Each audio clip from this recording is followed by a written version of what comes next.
Sebelum melakukan pertunjukan, hal penting yang perlu diketahui adalah macam-macam panggung. Simak video berikut. Dosen nyentrik. Bismillahirrahmanirrahim. Assalamualaikum warahmatullahi wabarakatuh. Jumpa lagi dengan saya Ahmad Fatoni di kanal Dosen Nyentrik. Pada video kali ini saya akan berbicara tentang teater lagi ya. Di video sebelumnya saya sudah berbicara tentang tata cahaya, dan bagi yang belum menonton video tersebut bisa klik tautan di atas ya, di pojok kanan atas. Selanjutnya mari kita masuk kepada pembicaraan tentang tata panggung ya. Tata panggung ini perlu difahami dan dimengerti sebelum kita masuk ke wilayah pertunjukan. Jadi ini hal-hal teknis ya, seperti dengan tata cahaya, ini hal-hal teknis tetapi perlu sekali untuk difahami sehingga kita tidak terbelenggu dengan apa yang namanya stage atau panggung ya. Nah, secara definisi ini panggung ini dibagi menjadi tiga. Yang pertama panggung tertutup, yang kedua panggung terbuka, dan yang ketiga semi tertutup ya. Kemudian semi tertutup ini ada beberapa versi ya. Versi pertama ini berupa bentuk fisik ya. Jadi gedungnya tertutup, kemudian penontonnya terbuka. Nah, ini seperti di gedung pertunjukan di kabupaten yang berada di gedung Dewan Kesenian ya, di belakang gedung Dinas Kebudayaan dan Pariwisata. Nah, itu salah satu contohnya. Tetapi ada juga yang bentuknya portable, berbentuk kendaraan atau kereta pada zaman dahulu ya. Jadi kereta ini dibuka kemudian dibentuk menjadi panggung. Nah, setelah selesai pertunjukan berjalan lagi. Nah, kemudian lambat laun akan berkembang menjadi kontainer atau trailer gitu ya. Nah, ini trailer itu setelah berhenti di tanah lapang di tempat yang agak luas, maka panggungnya dibuka. Nah, semacam itu. Nah, kita langsung masuk pada panggung proscenium dulu ya. Jadi panggung proscenium ini termasuk panggung yang konvensional ya, yakni penonton bisa menyaksikan pertunjukan secara konvensi ada tempatnya kayak gitu. Jadi jenis tertutup kayak gitu ya ini. Jadi semacam garis lengkung atau proscenium gitu ya bentuknya. Ada arah dari pemain gitu ya, searah dengan penonton agar pandangannya ini tidak terganggu. Kemudian untuk di bagian depan panggung ini ada sekat-sekat atau yang disebut dengan layar-layar atau sebeng ya kalau di dalam teater tradisional. Nah, kalau di dalam teater modern ini disebut dengan wing. Nah, itu kemudian kainnya diturunkan jadi semacam itu. Jadi tidak perlu tutup, hanya diakali dengan kain. Itulah kenapa ini disebut sebagai proscenium atau konvensi. Nah, sehingga jenis-jenis pertunjukan yang semacam ini disebut sebagai pertunjukan konvensional. Jadi semacam itu. Kemudian kita bahas yang kedua tentang semi permanen tadi ya, semi tertutup.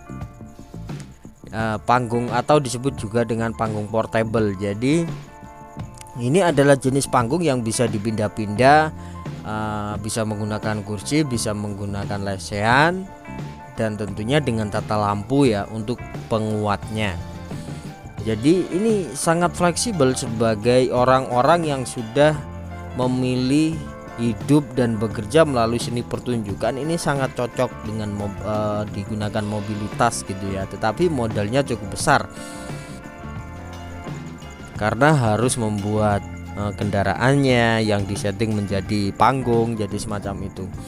Kemudian yang ketiga ini adalah jenis panggung arena. Lah panggung arena ini bentuknya lebih sederhana daripada bentuk yang konvensional ataupun bentuk portable. Ya, karena ini benar-benar di setting apa adanya. Kalau awal dulu adanya teater itu dari batu-batuan, jadi semacam itu ya. Kemudian berkembang menjadi kursi.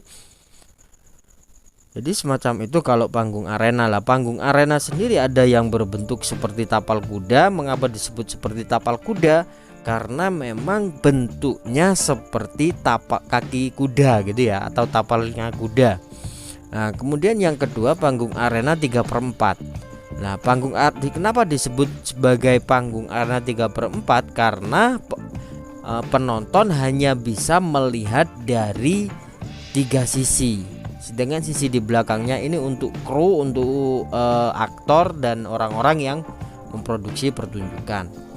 Nah, kemudian ada juga panggung arena penuh, di mana semua orang itu bisa menonton dari arah mana saja, suka-suka. Nah, tetapi aktor di sini dituntut fleksibel. Mengapa? Karena harus bisa mengarah kepada 4 penjuru penonton. Ya, jadi tidak boleh stuck dengan arah kiri, kanan, depan, tetapi harus memperhatikan arah dari belakang. Ini cukup sulit untuk aktor ya. Kemudian ada juga panggung yang berbentuknya lingkaran, ada yang berbentuk bujur sangkar. Ini hanya bentuknya ya, tetapi ini disebut sebagai arena penuh, tetap sama. Nah kemudian kalau panggung yang terbuka, ini benar-benar terbuka. Ini ada kronologinya. Dulu dibentuk di tempat terbuka ya.